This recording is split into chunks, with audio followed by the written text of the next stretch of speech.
Welcome, welcome, as I said before. It's good to see you here this evening. I know that you're ready to conquer in 2025. So I'm here to support you to embrace this new year and be your best self. So this is really just a starting point. This workshop today, this evening, is a starting point where we've got an hour today where you can actually unpack a lot of information that's going to motivate you to thrive in the year ahead. So let's grab a pen and some paper, or some people have some like devices. I know I like to use my device to make some notes. Let's just make some notes for our activities. So before we move into 2025, we need to really look and reflect at 2024.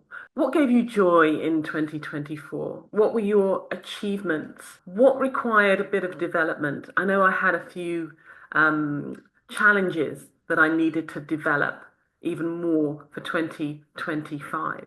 But firstly, let's bring our focus into this room with some breathing.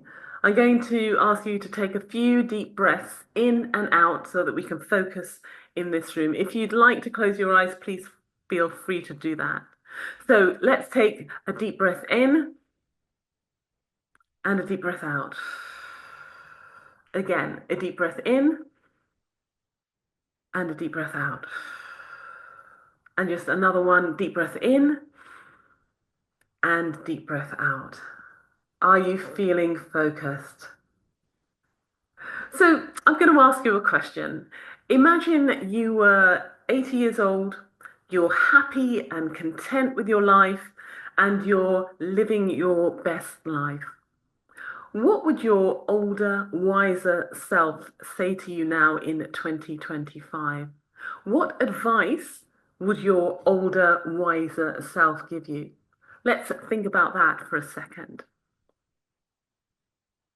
So, my older, wiser self might say to me, don't stress the small things. Or they might say to me, don't worry about tomorrow because today has enough challenges of its own. What would your older, wiser self say to you? Have a quick think. Anybody want to share? Follow your passion, I think Yes. I would say to me. Yeah, brilliant. I love that.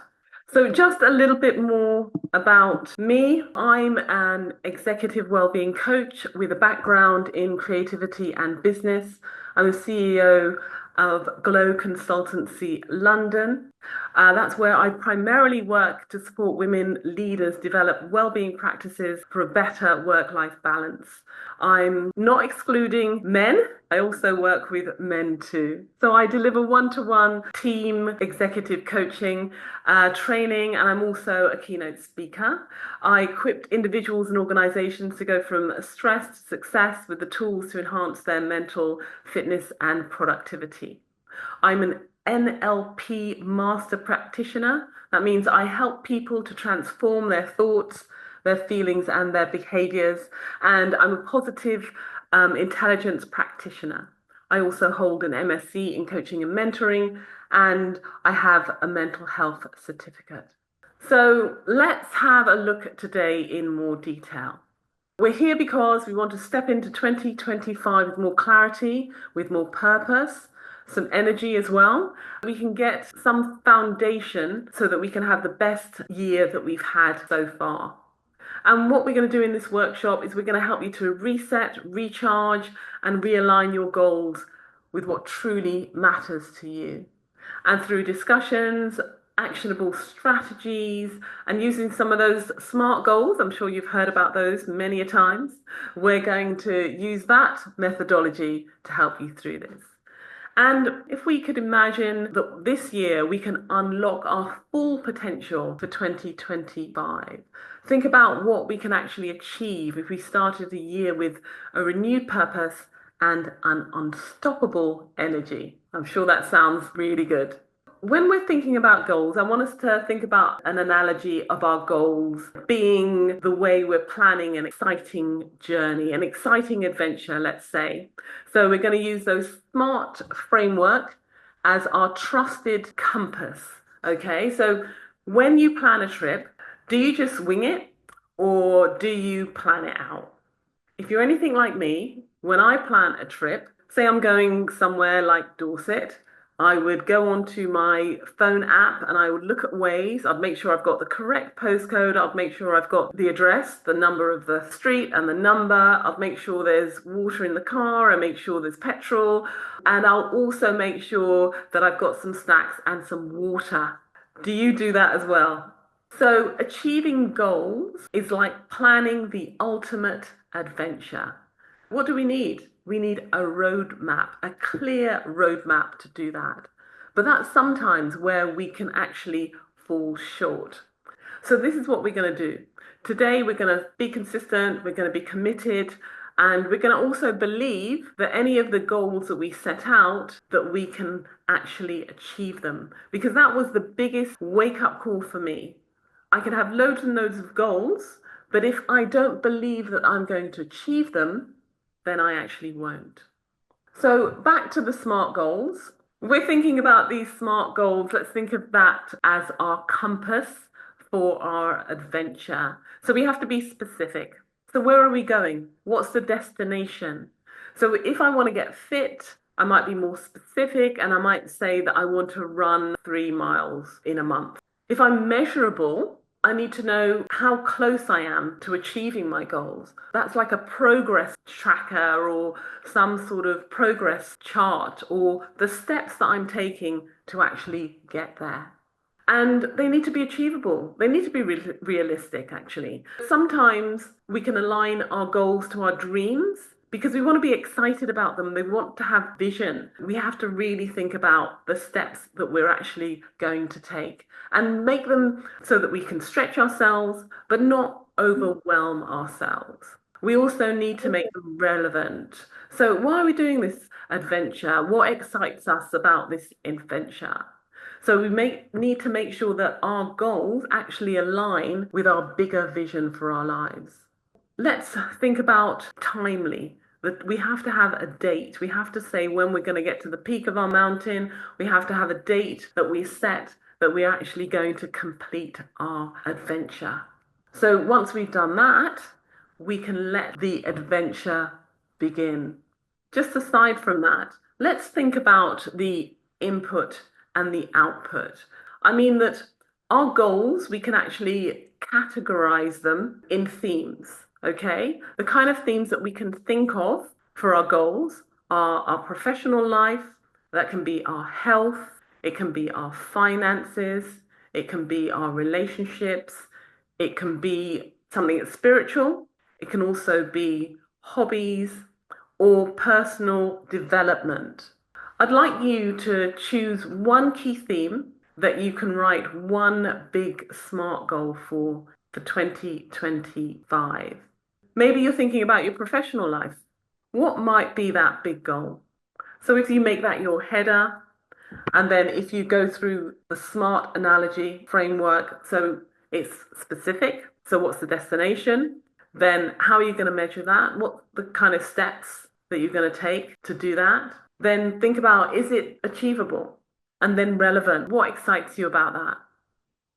It has to be something exciting because it has to keep you on that journey until the end, until you complete it, until that date that you've put in place.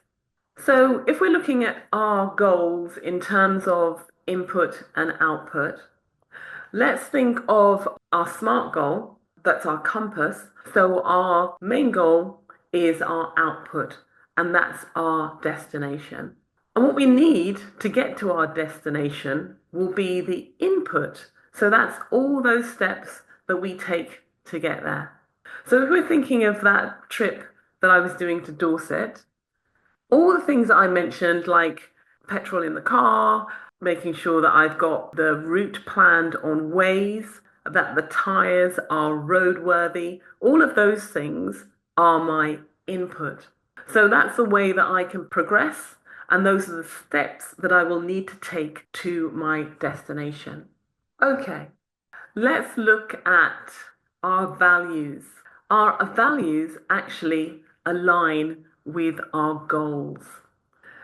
Our values are kind of core principles that guide our decisions, our behavior, and ultimately all those kind of goals that we set. So when our values align with our goals, we feel more fulfilled, we feel more motivated, and we want to actually achieve them.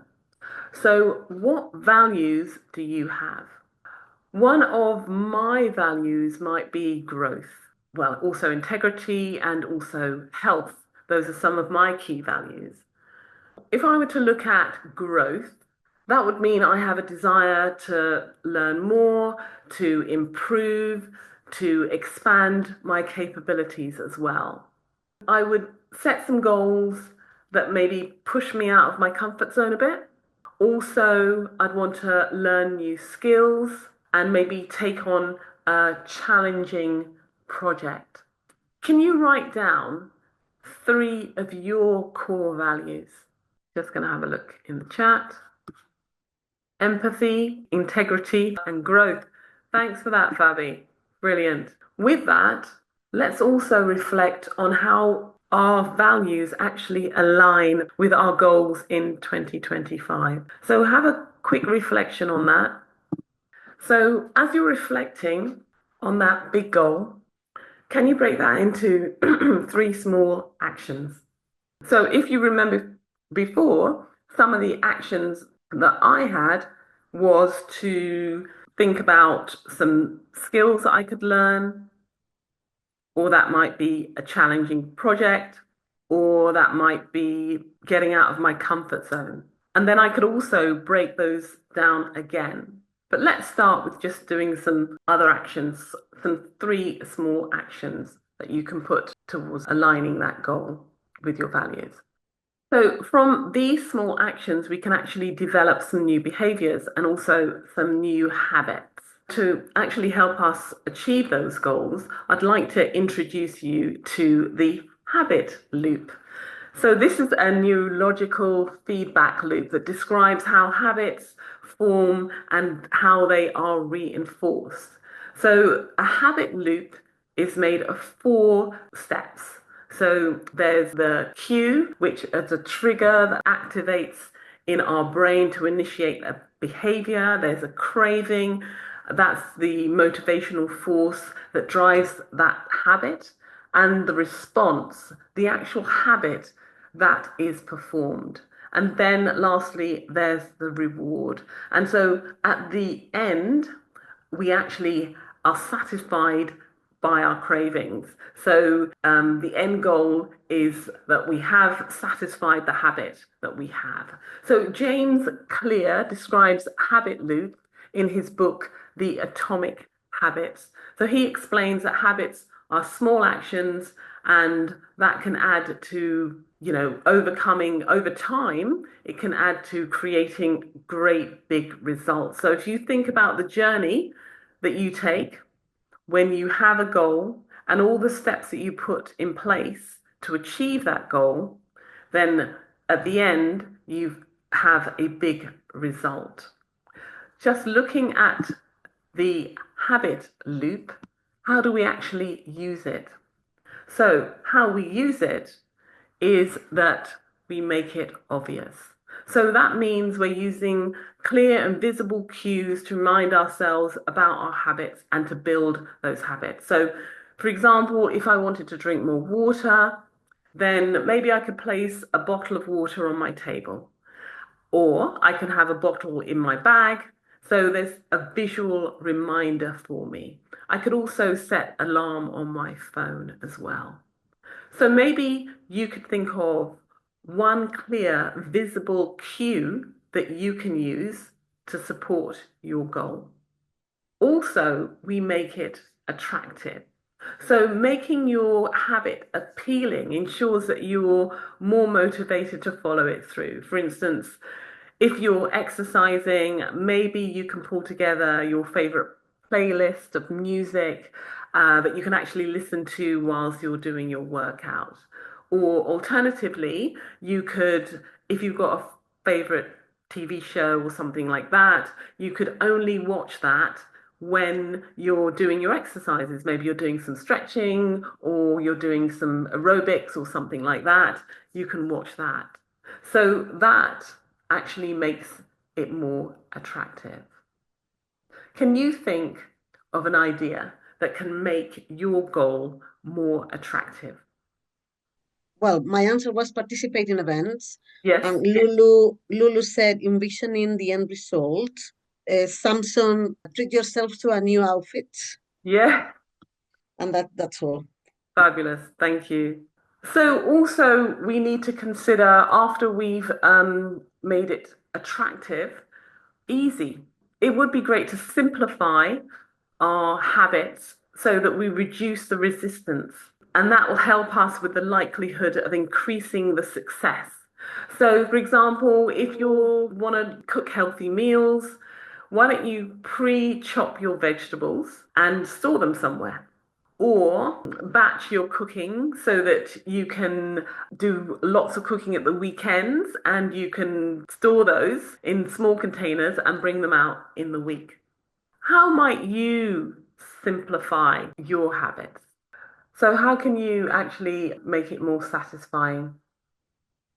So, in order to make it satisfying, you add a reward or an immediate gratification to reinforce that habit. So, for example, if you completed any of those tasks for your goals, what will you do? I know we had Samson buy himself something nice, but if you've done a small task, you might want to just have a break, or you might even use a habit tracker. So I make notes in my diary and then I check them off. You can do that as well, and that helps you see the progress, and it also satisfies you in a certain way so that it creates a sense of accomplishment, and it's also a visual proof that you've succeeded.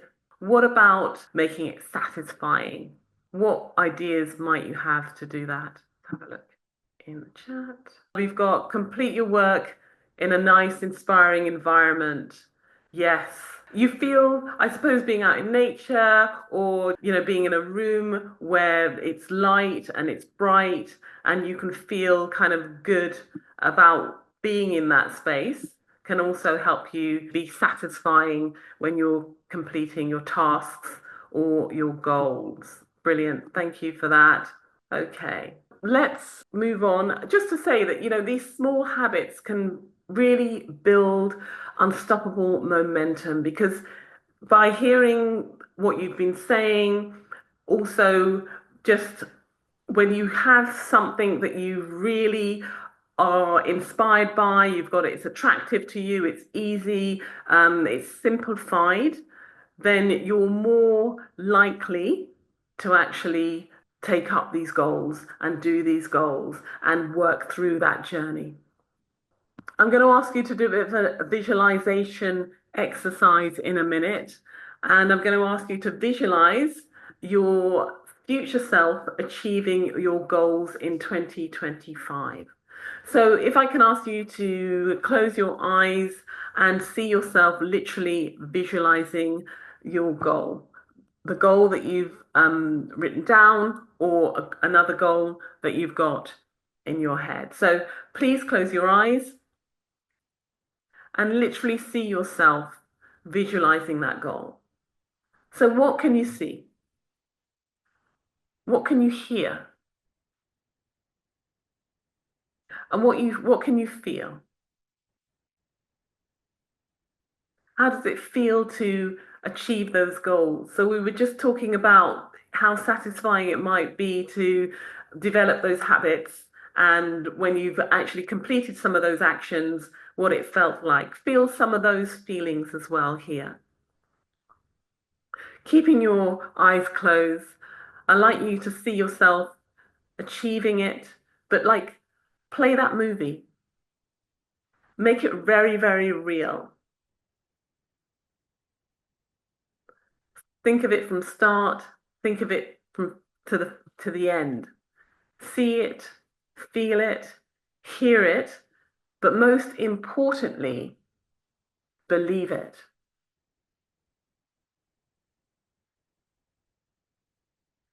So if you now softly open your eyes, what did you see?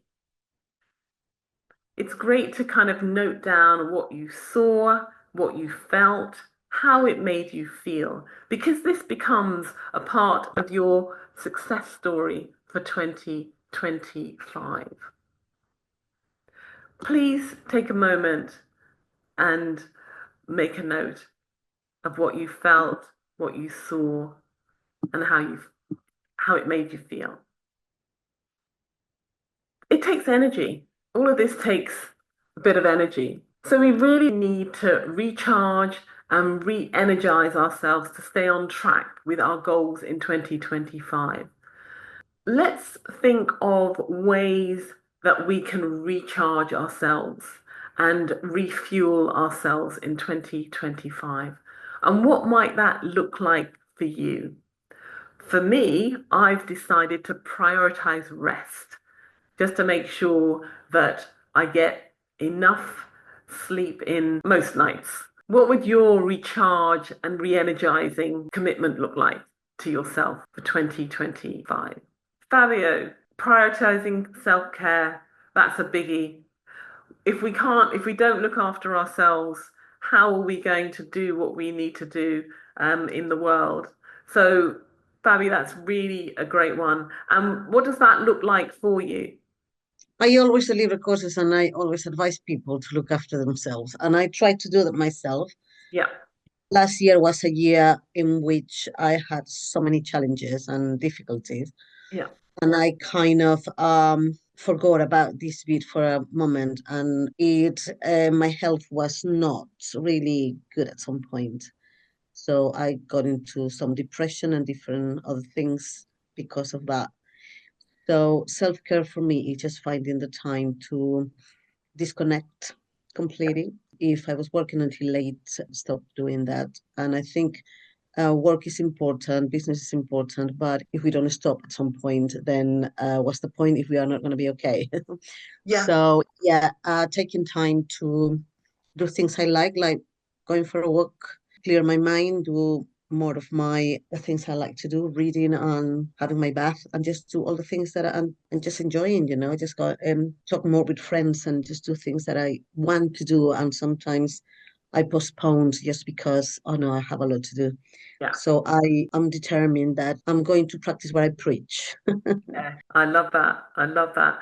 And I'm also in that sort of bracket in terms of practicing what you preach. And I so understand where you're coming from. And I suppose we're all here because we want to move forward, but we also want to move forward in a healthy way. And I'm loving some of the feedback that you're giving me. Samson's actually said devise detox, so he goes off grid 1 day a week. And that having that time out is really important, and time out to be still. I find it really hard when I say I'm going to have time off to not want to do some domestic thing or some other chore or some other task because it's never ending. It's never ending. So let's wind that back and give ourselves time out so that we can recharge, refuel, re-energize, and come back more positively and also with better energy as well. So I'm loving this. Manuela's got go to the gym regularly and book holidays to recharge. Booking holidays doesn't matter if it's a holiday where you're going to, I don't know, down to the coast, get on a train, go to Brighton. It doesn't matter whether you're getting on a plane. It's just about getting out and just being away from your normal space because your normal space does for me, draws me back into all those tasks and all those things that I need to do or not need to do. Thank you so much for sharing your thoughts with me regarding that. So we've had a bit of a whistle stop tour in terms of pulling together some strategies and some techniques so that you can develop your goals for 2025. If you want some more support, please connect with me. And if you've been on my training before, you'll always know that I like to acknowledge and celebrate. We've spoken about, areas, what do you do to celebrate? But I really do employ you to celebrate all your small achievements because this is a powerful way to build resilience and also foster a positive mindset. So think about celebrating.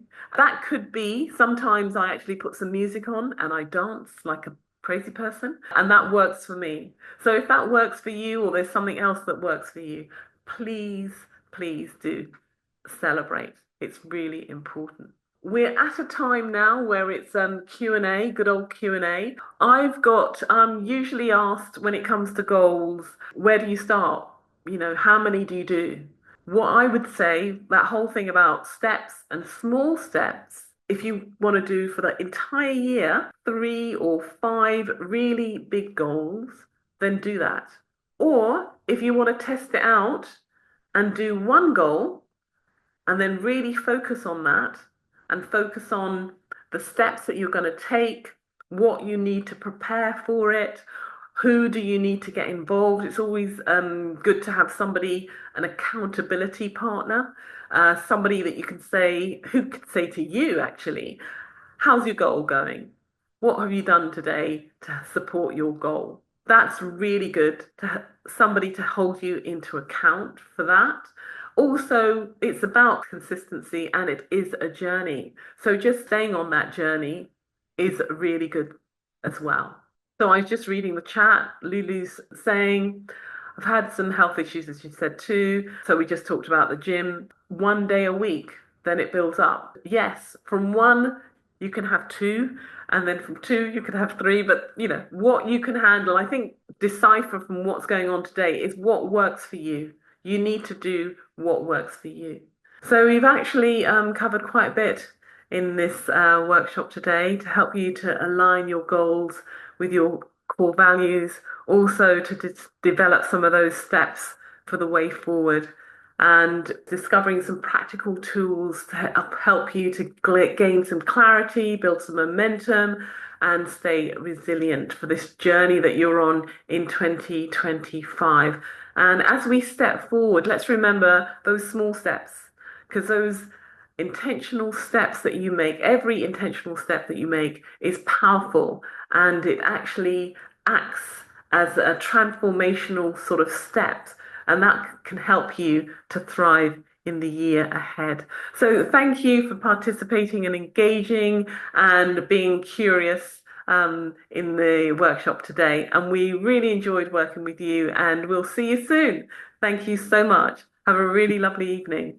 Bye bye.